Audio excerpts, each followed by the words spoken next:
आज के ज्वलंत मुद्दों में चर्चा का विषय है one health mission.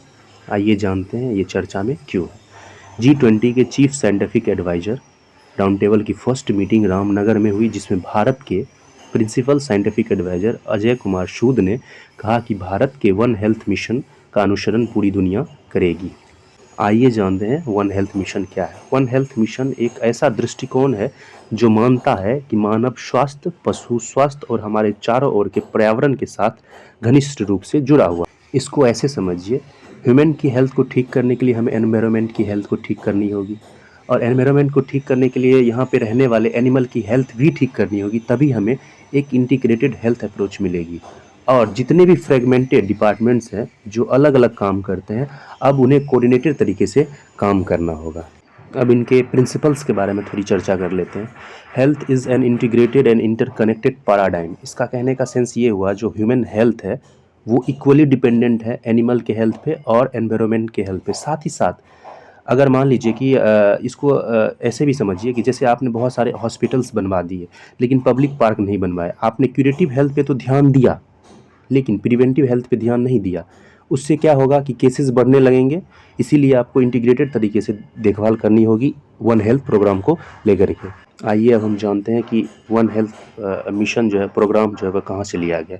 One health का जो सिद्धांत है वो यूएन के खाद्य एवं कृषि संगठन FAO, विश्व पशु स्वास्थ्य संगठन के त्रिपक्षीय प्लस गठबंधन के बीच हुए समझौते के अंतर्गत एक ब्लूप्रिंट है।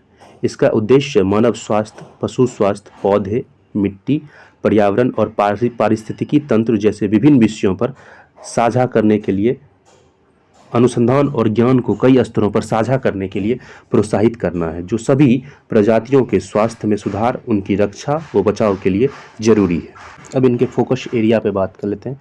Focus area of the action plan. One health capacity for health system. पहला जो फोकस है वो one health capacity for health system, और दूसरा है emerging and re emerging zoonotic epidemic.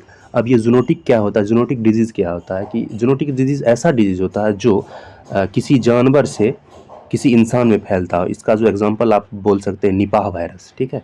फिर तीसरा जो इसका फोकस एरिया है वो एंडेमिक जूनोटिक, और चौथा है एंटी माइक्रोबियल रेजिस्टेंस, और पांचवा है फूड सेफ्टी रिस्क।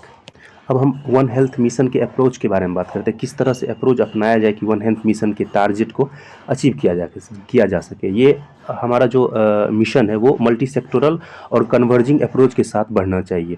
इसमें क्या है कि जैसे कि बहुत सारे जो मिनिस्ट्रीज हैं, जैसे family and welfare, health and family welfare, social justice, women and child development, science and technology, सारे को एक साथ आकर के एक इंटीग्रेटेड वे में काम करना होगा, तभी हम जो है वन हेल्थ मिशन के टारगेट को अचीव कर पाएंगे, ठीक है।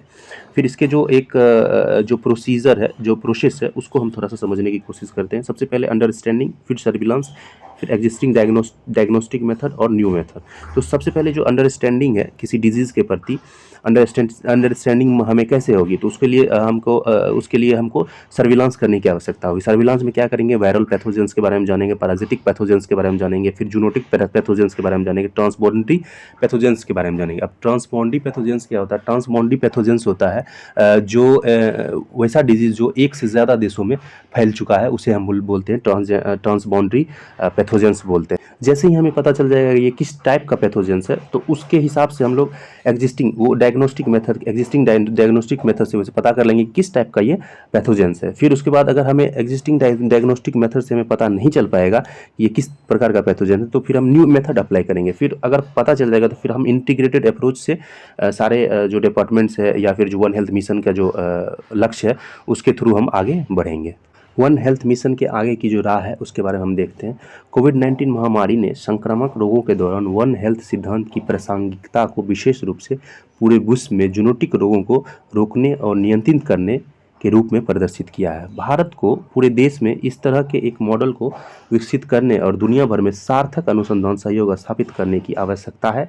उसी संदर्भ में आज रामनगर में G20 की chief scientific advisory round table की फर्स्ट मीटिंग आयोजित की गई थी।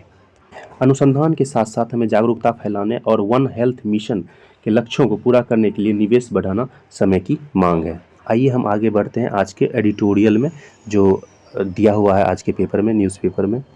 भारत के वन हेल्थ मिशन का अनुसरण दुनिया करेगी। पूरी दुनिया ने भारत के कोविड-19 प्रबंधन का लोहा माना। अब भारत भविष्य में महामारी से बचाव को समय रहते बेहतर प्रबंधन कर सके, इसके लिए बुधवार को रामनगर में G20 की पहली CSAR chief science advisor round table conference में 18 देशों के 51 प्रतिनिधियों ने विचार विमर्श किया। भारत की महत्वाकांक्षी वन हेल्थ मिशन लॉन्च करने की तैयारी अंतिम चरण में है। इस कॉन्फ्रेंस में दुनिया भर के देशों ने भारत के वन हेल्थ मिशन की सराहना की और अपने अपने देशों में अनुसरण करने पर विचार किया। इसके साथ ही विज्ञान व तकनीकी के कई पारस्परिक हितों से जुड़े महत्वपूर्ण विषयों पर भी चर्चा हुई। रामनगर के ढिकुली स्थित ताज रिजॉर्ट में 18 देशों के मुख्य वैज्ञानिक सलाहकारों ने 4 अहम विषयों पर करीब 8 घंटे तक गहन मंथन किया। प्रेस कॉन्फ्रेंस के बाद पत्रकारों से वार्ता करते हुए भारत सरकार के प्रधान वैज्ञानिक सलाहकार प्रोफेसर अजय कुमार सूद ने कहा कि G20 की भारत की अध्यक्षता में पहली बार विज्ञान से जुड़े विषयों को जोड़ा गया है। हमारा प्रयास रहेगा कि आगे भी अध्यक्षता करने वाले ब्राजील व अन्य देश इस विषय को आगे बढ़ाते रहेंगे, जिससे दुनिया भर में महामारी से निपटने, विज्ञान व तकनीकी से जुड़े शोधों को लेकर ज्ञान सार्वजनिक मंच पर साझा हो सके। कॉन्फ्रेंस में भारत की ओर से वन हेल्थ मिशन पर बातचीत करते हुए इसमें 11 साइंटिफिक विभाग भी जुड़े हैं। G20 के देशों को यह मिशन बेहतर लगा। प्रोफेसर सूद ने कहा कि विज्ञान व तकनीकी से ही स्वास्थ्य को लेकर सर्विलांस, तरह तरह की वैक्सीन बनाने में मदद मिलेगी। प्रोफेसर सूद ने कहा कि इन विषयों को अंतिम रूप से अगस्त में होने वाली बैठक में दिया जाएगा।